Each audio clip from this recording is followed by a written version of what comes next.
विनेश फोगाट, वो नाम जिसने पहलवानी के दम पर देश का नाम रोशन किया। आज राजनेता के रूप में भी उन्होंने जीत हासिल की है। सड़कों पर घसीटी गई हैं विनेश फोगाट, न्याय की लड़ाई लड़ रही थी।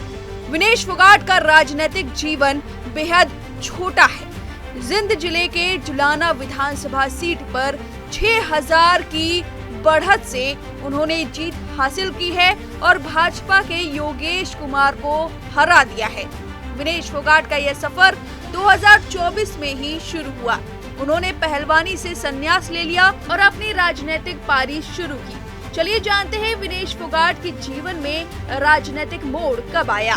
दरअसल विनेश फोगाट 2024 के पेरिस ओलंपिक में शामिल हुई थी, लेकिन उन्हें अयोग्य घोषित कर दिया गया था क्योंकि उनके महिला फ्री स्टाइल 50 किलोग्राम फाइनल वजन में उनका वजन 100 ग्राम ज्यादा था। विनेश इस इवेंट में स्वर्ण पदक जीतने वाली पहली भारतीय महिला बनी थी। विनती और प्रयासों के बावजूद वह भावनात्मक रूप से पीछे हट गई और टूटी हुई उम्मीदों और टूटी हुई बहादुरी को दोष दिया, जिसके बाद सोशल मीडिया पर विनेश फोगाट ने पहलवानी से संन्यास लेने की घोषणा कर डाली। आपको बता दें कि 2023 की शुरुआत में रेसलिंग आंदोलन की शुरुआत हुई थी।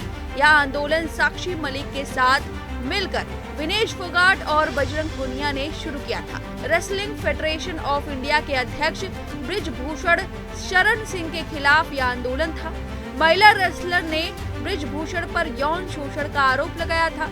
यह आंदोलन जंतर मंतर पर शुरू हुआ था। इस दौरान उन्हें अरेस्ट भी किया गया था, सड़कों पर घसीटा भी गया था, जिसके बाद हार कर उन्होंने वापसी की थी, आंदोलन को खत्म कर दिया था और फिर ओलंपिक की तैयारियों में जुट गई थी और ओलंपिक में भी उन्हें हार का सामना करना पड़ा था। जीतकर भी वो हार गई थी वजन के कारण।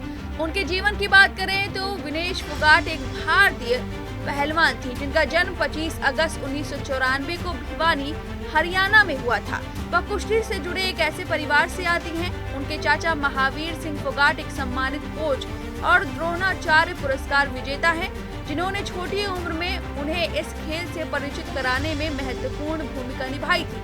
पहलवानी में उन्होंने अच्छों के पसीने छुड़ाए हैं। आपको बता दें कि 3 बार के ओलंपियन विनेश फोगाट के पास कॉमनवेल्थ गेम्स में 3 स्वर्ण पदक, वर्ल्ड चैंपियनशिप में 2 कांस्य पदक और एशियन गेम्स और एशियन चैंपियनशिप में एक स्वर्ण पदक है।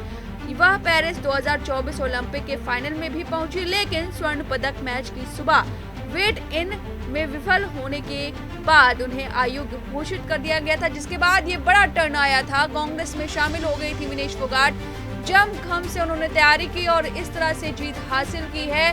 देखना होगा उनका राजनीतिक सफर कैसा होता है। फिलहाल उनके अब तक के इस सफर पर आपकी जो भी राय हमें कमेंट करके जरूर बताएं। न्यूज नेशन अब व्हाट्सएप पर खबरों के ताजा अपडेट के लिए न्यूज नेशन के इस QR कोड को स्कैन करें।